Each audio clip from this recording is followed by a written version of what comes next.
नमस्कार। आज हम एक काफी दिलचस्प किताब पर बात करने वाले हैं। रॉबर्ट ग्रीन की शक्ति के 48 नियम। हाँ, ये किताब काफी चर्चा में रहती है और इसके नियम थोड़े चौंकाने वाले भी लगते हैं कई बार। बिल्कुल। तो ये किताब असल में इतिहास, राजनीति, युद्ध, दर्शन इन सब से सबक लेकर बताती है कि भाई शक्ति यानी पावर कैसे हासिल की जाती है। और सिर्फ हासिल ही नहीं, उसे बनाए कैसे रखना है, उसकी रक्षा कैसे करनी है। सही कहा। तो आज हम यही कोशिश कर रहे हैं कि इन स्रोतों से समझें कि शक्ति का ये पूरा खेल चलता कैसे है। कुछ खास नियमों और उनके पीछे की सोच पर गौर करेंगे। हाँ, देखते हैं क्या निकलता है इस बातचीत से। तो चलिए कुछ नियम तो ऐसे हैं जो एकदम से ध्यान खींचते हैं। जैसे पहला ही नियम। कौन सा? नियम 1, कभी भी अपने मालिक से ज्यादा चमकने की कोशिश ना करें। अच्छा, मतलब ऊपर वालों को हमेशा ये महसूस कराते रहो कि वही बेहतर है। हाँ, सुनने में अजीब लगता है पर शायद ये कॉर्पोरेट वर्ल्ड में या ऑफिस पॉलिटिक्स में दिखता भी होगा ना। हाँ, बिल्कुल दिखता है। अपनी जगह बनाए रखने की रणनीति कह सकते हैं इसे। और फिर है नियम 3, अपने इरादे छुपाएं।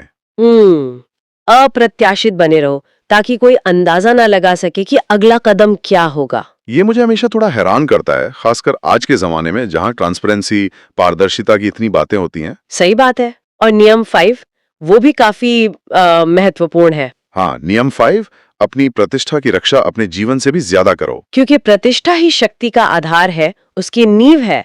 एक बार वो गई तो सब गया। बिल्कुल। और एक और जो मुझे दिलचस्प लगा, नियम 9, तर्कों से नहीं अपने कामों से जीतो। हाँ, एक्शन से। बहस करने के बजाय नतीजे दिखाओ। शायद इसलिए क्योंकि बातों पर तो लोग शक कर सकते हैं, है ना? पर जब वो ठोस नतीजे देखते हैं तो उन्हें यकीन करना पड़ता है।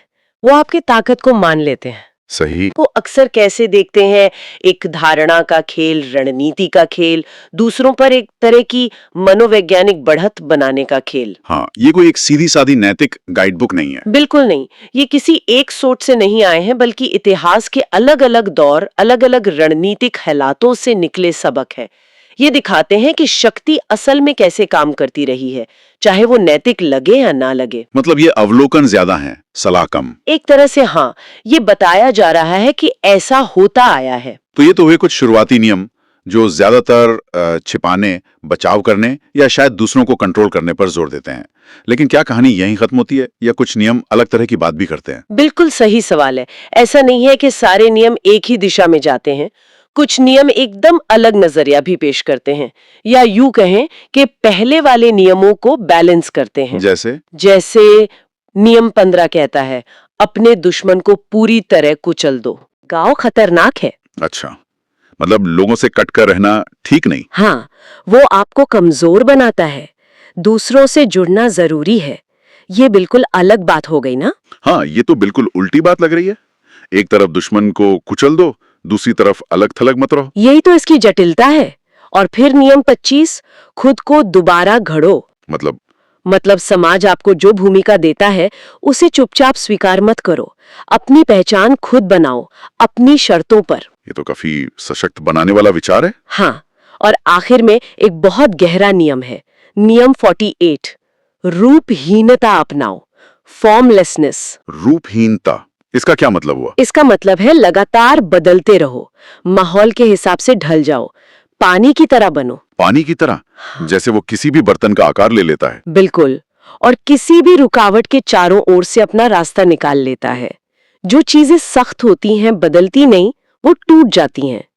इसलिए लचीला बनो, बदलते रहो। तो कुल मिलाकर इस सारे नियम शक्ति को एक बहुत ही जटिल, सोचने समझने वाली रणनीति कोशिश की तरह दिखाते हैं। हाँ, इसमें अपनी साख बचाना भी है, सोच समझ के कदम उठाना भी है, अपने पत्ते छिपा कर रखना भी है। और सबसे जरूरी, लगातार बदलते हालात के मुताबिक खुद को ढालते रहना, अनुकूलनशीलता। बिल्कुल, ये दिखाता है कि शक्ति पाना और उसे थामे रखना कितना मुश्किल और बहुआयामी काम हो सकता है। हाँ, आसान तो बिल्कुल नहीं लगता। और हाँ, ये याद रखना जरूरी है कि ग्रीन इन नियमों को कैसे पेश करते हैं, ऐतिहासिक अवलोकन और रणनीतिक सलाह के तौर पर। मतलब वो ये नहीं कह रहे कि ये नैतिक रूप से सही है या गलत। नहीं, किताब ये दावा नहीं करती।